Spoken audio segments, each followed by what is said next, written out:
And I call member for Nichols. Thank you, Deputy Speaker. I rise also to speak on the Freedom of Information Amendment Bill 2025. When describing this bill, or what Labor's doing, I think I'd paraphrase a Pink Floyd song called Shine On You Crazy Diamond, and my paraphrasing would be Labor is saying that we'll bask in the shadows of secrecy and concealment, riding on a clandestine dream.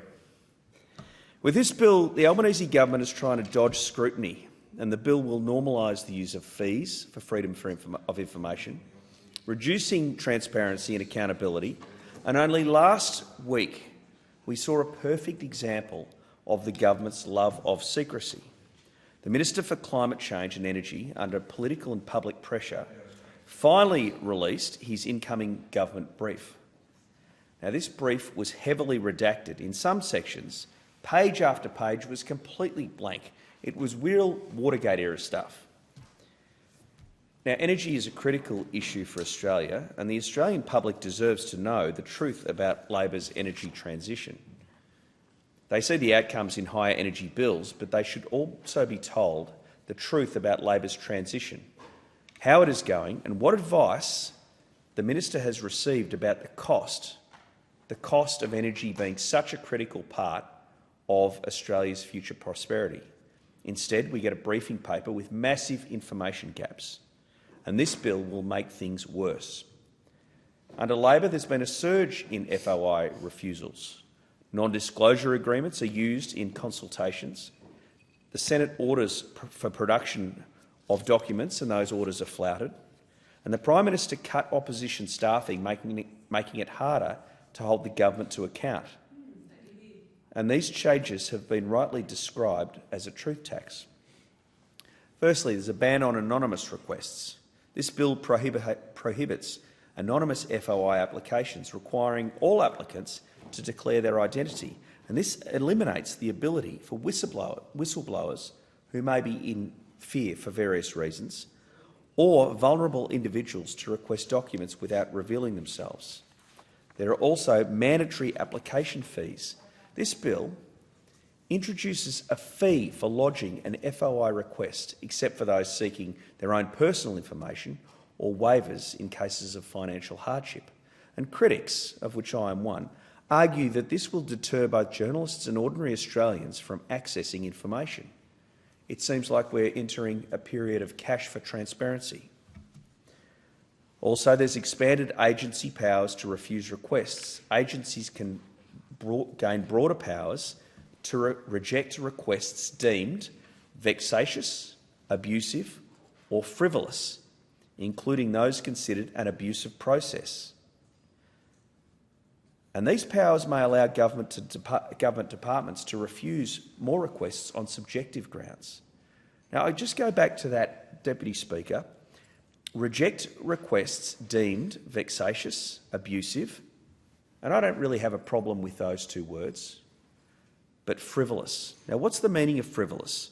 The meaning of frivolous is not to have any sensible, serious purpose or value. Who decides what has serious purpose or value? There will be a 40-hour processing cap, so a discretionary limit is placed on time agencies must spend processing a request, allowing them to stop work once the cap is reached, even if disclosure is in the public interest. There's broader cabinet document exemptions. The bill changes the exemption for cabinet documents from those created or submitted for the dominant purpose of going to cabinet to those created for substantial purpose. And this widens the scope for withholding documents, and this may lead to even more claims of cabinet confidentiality. In this bill, Deputy Speaker, there will also be a stricter deliberative document test. So the amendments clarify and potentially narrow access to documents that relate to deliberative processes. Now, what does that mean? Well, it makes it easier to withhold records of internal discussions and advice. So this bill doesn't free up information, it just locks it up tighter. And in a submission to the 2023 inquiry into the operation of Commonwealth Freedom of Information laws conducted by the Senate Legal and Constitutional Affairs References Committee, the Law Council of Australia expressed a strong view that the transparency afforded to the FOI scheme through the FOI Act is critical to the effective operation of the administrative law system and, more broadly, to the integrity of Australia's democratic institutions. And what did the Law Council say about the bill?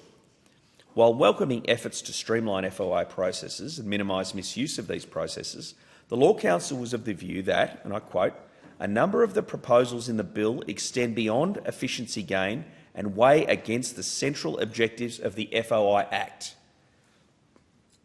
And I quote from the Law Council statement dated on October 3rd, "We suggest the bill includes several amendments which may have the effect of reducing transparency around government decision-making and hindering scrutiny of matters in the public interests, contrary to the obligations under the FOI Act to facilitate and promote access to information promptly and at the lowest cost."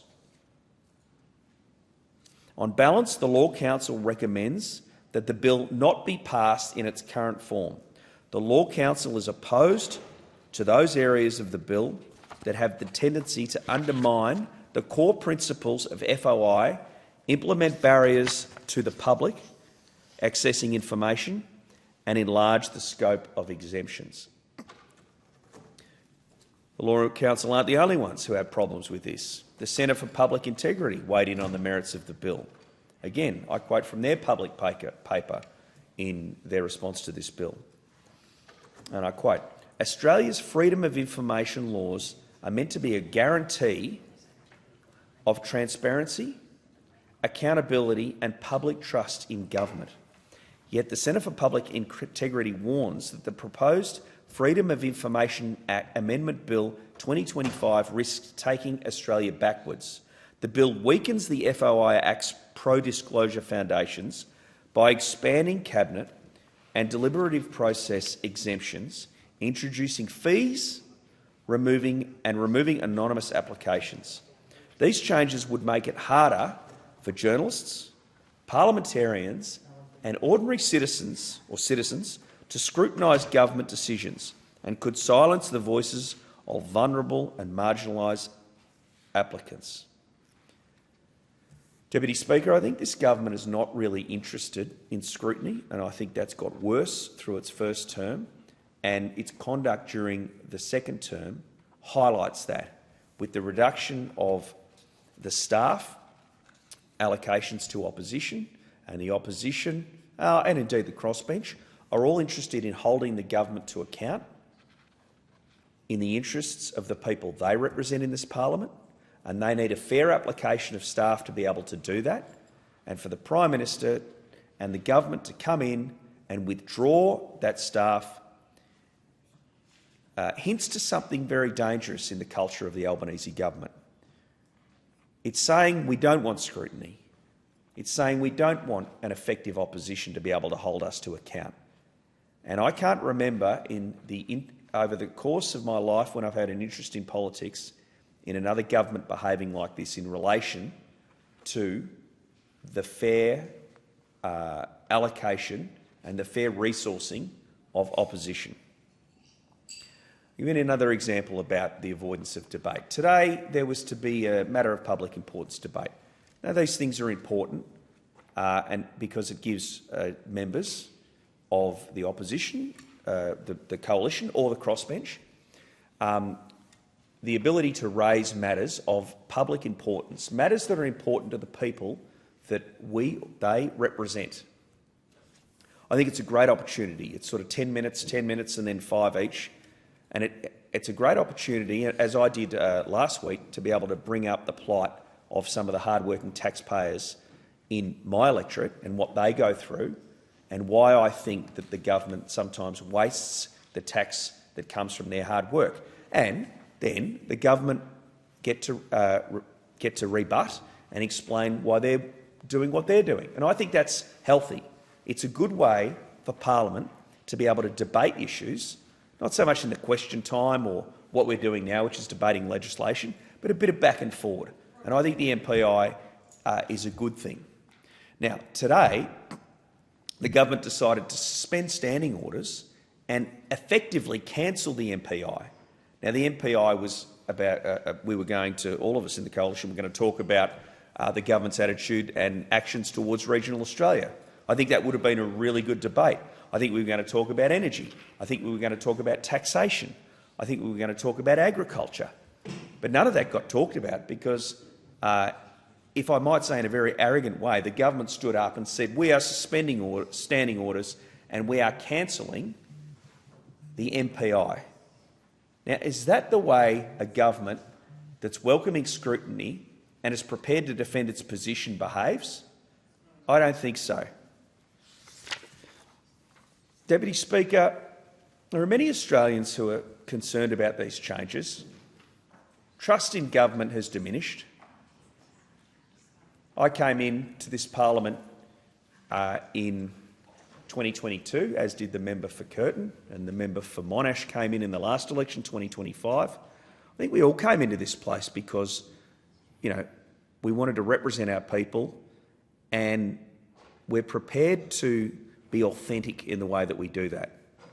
Now, if the government wants to be authentic, and the member for Monash and I hope to be in government one day, so we'll have to stand by what we've said today, but I'm prepared to do that. If the government wants to be authentic, if people want to be authentic in this place, then they've got to open themselves up to scrutiny.